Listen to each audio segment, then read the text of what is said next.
খাগড়াছড়িতে দিনব্যাপী সর্বাত্মক কর্মবিরতি ও কালোব্যাজ ধারণপূর্বক অবস্থান কর্মসূচি পালন করেছে সরকারি কলেজের শিক্ষকরা। ঢাকা কলেজের শিক্ষক কর্মকর্তা নিয়মিত মেধাবী শিক্ষার্থীদের ওপর দুষ্কৃতিকারীদের হামলা, টিচার্স লাউঞ্জে ভাঙচুরের ঘটনায় দোষীদের গ্রেফতার ও শাস্তির দাবিতে কর্মসূচি পালন করা হয়। একই সাথে এই কর্মসূচি থেকে শিক্ষা ক্যাডারের স্বার্থ সংশ্লিষ্ট অন্যান্য দাবিও জানান কলেজ শিক্ষকরা। সকালে বিসিএস জেনারেল এডুকেশন অ্যাসোসিয়েশন জেলা শাখার ব্যানারে সরকারি মহিলা কলেজের প্রশাসনিক ভবনের সামনে এই কর্মসূচি পালন করা হয়। এদিকে একই দাবিতে খাগড়াছড়ি সরকারি কলেজেও একই কর্মসূচি পালিত হয়েছে। কর্মসূচি চলাকালে সরকারি কলেজ ও মহিলা কলেজে সব ধরনের শিক্ষা কার্যক্রম বন্ধ ছিল।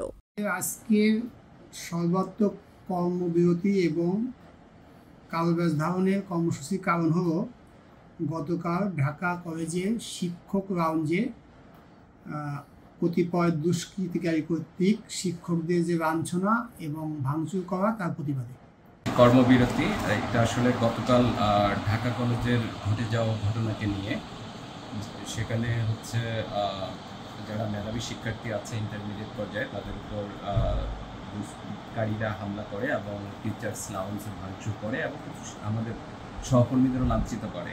এর প্রেক্ষিতেই হচ্ছে আমরা তাদের দৃষ্টান্তমূলক শাস্তি দাবি করছি। এবং বিপ্লব তালুকদার, NAN TV, খাগড়াছড়ি।